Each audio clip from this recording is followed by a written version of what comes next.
Are you serious when you say that you would shut off the supply of electricity? I think one report quoted you as saying with a smile on your face. Well, that's the last thing I want to do, Carl. I want to send more electricity down to the U.S., to our closest allies, or our best neighbors in the world.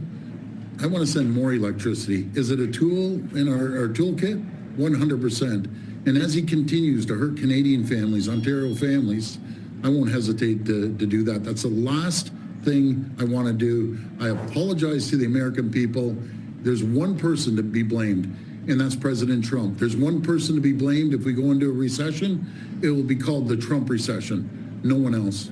Conversations between the administration and the Canadians going on over this tariff, because the Ontario Premier says the next step is to cut off electricity to the U.S. And the president put out a statement after seeing those comments and said that it would be there would be grave consequences imposed on Canada if they think about shutting off electricity for the United States of America and our citizens. And the president is also determined to ensure that we are depending on American electricity, not the electricity production of foreign nations, including our allies in Canada.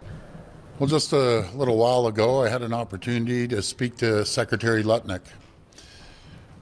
And Secretary Lutnick has sent out an olive branch to us to come down and immediately meet with him, meet with the whole trade administration, and discuss the future.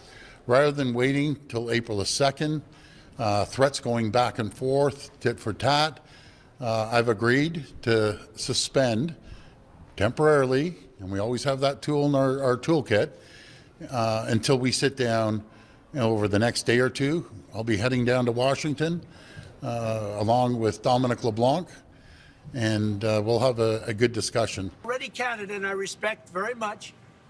As you know, there's a very strong man in Canada who said he was going to charge a surcharge or a tariff on electricity coming into our country. He has called and he said he's not going to do that. Okay, he's not going to do that. And it would have been a very bad thing if he did. And he's not going to do that, so I respect that. But we were just informed that he's not going to do that.